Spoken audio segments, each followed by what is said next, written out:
পঞ্চায়ত নিৰ্বাচনক লৈ মুখ্যমন্ত্ৰীৰ ডাঙৰ ঘোষণা অহা ফেব্ৰুৱাৰী মাহত অনুষ্ঠিত হ'ব পঞ্চায়ত নিৰ্বাচন ডিচেম্বৰ মাহত প্ৰকাশ পাব চূড়ান্ত ভোটাৰ তালিকা পঞ্চায়ত নিৰ্বাচন অনুষ্ঠিত কৰাৰ সন্দৰ্ভত গুৰুত্বপূৰ্ণ ঘোষণা কৰিছে মুখ্যমন্ত্ৰী ডক্টৰ হিমন্ত বিশ্ব শৰ্মাই পঞ্চায়ত নিৰ্বাচন সন্দৰ্ভত গুৰুত্বপূৰ্ণ সিদ্ধান্ত গ্ৰহণ কৰিছে ৰাজ্যিক কেবিনেটে এই সন্দৰ্ভত মুখ্যমন্ত্ৰী হিমন্ত বিশ্ব শৰ্মাই মঙলবাৰে ঘোষণা কৰে যে পঞ্চায়ত নিৰ্বাচনৰ ভোটাৰ তালিকা 30 ডিচেম্বৰৰ ভিতৰত প্ৰকাশ কৰাৰ সিদ্ধান্ত গ্ৰহণ কৰে ৰাজ্যিক কেবিনেটে মুখ্যমন্ত্ৰী শৰ্মাই জানিবলৈ দিয়ে যে 30 ডিচেম্বৰৰ ভিতৰত ভোটাৰ তালিকা প্ৰকাশ কৰিব পাৰিলে অহা বছৰ 10 ফেব্ৰুৱাৰীৰ ভিতৰত পঞ্চায়ত নিৰ্বাচন সমাপ্ত কৰিব পৰা যাব মুখ্যমন্ত্ৰী শৰ্মাই ঘোষণা কৰা অনুসৰি অহা বছৰ জানুৱাৰী মাহৰ প্ৰথম সপ্তাহতে পঞ্চায়ত নিৰ্বাচনৰ দিন ঘোষণা কৰা হ'ব দুটা পৰ্যায়ত অনুষ্ঠিত হ'ব পঞ্চায়ত নিৰ্বাচন আৰু পঞ্চায়ত নিৰ্বাচনৰ ভোটাৰ তালিকা 30 ডিচেম্বৰৰ আগতে প্ৰকাশ কৰাৰ বাবে কেবিনেটত সিদ্ধান্ত গ্ৰহণ কৰা হয় আৰু 30 ডিচেম্বৰত যদি ভোটাৰ তালিকা প্ৰকাশ পায় তেনেহলে আমি 10 ফেব্ৰুৱাৰীৰ আগতে নিৰ্বাচন সমাপ্ত কৰিব পাৰিম নিৰ্বাচনৰ শিডিউল 30 ডিচেম্বৰত ভোটাৰ তালিকা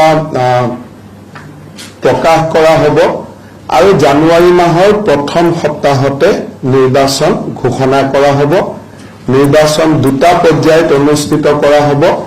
আমাৰ লক্ষ্য থাকিব যাতে 10 ফেব্ৰুৱাৰীৰ আগতে গোটেই নিৰ্বাচনৰ প্ৰক্ৰিয়াটো শেষ হৈ যায়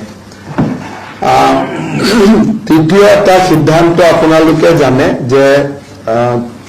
আজিৰ পৰা প্ৰায় 5 বছৰ আগতে আমাৰ অসমত আমি প্ৰথম ইনভেষ্টমেণ্ট সামিট আমি কৰিছিলোঁ আৰু তাৰ পিছত যোৱা 5 বছৰত আমি ইনভেষ্টমেণ্ট সামিট কৰা নাই আমি অহা 24 ফেব্ৰুৱাৰী তাৰিখে প্ৰধানমন্ত্ৰী নৰেন্দ্ৰ মোদী ডাঙৰীয়াৰ উপস্থিতিত Assam investment and infrastructure summit অৰ্থাৎ ইয়াত ইনভেষ্টমেণ্টৰ ওপৰতো গুৰুত্ব দিয়া হ'ব আৰু নতুন ইনফ্ৰাষ্ট্ৰাকচাৰ বনোৱাৰ ওপৰতো গুৰুত্ব দিয়া হ'ব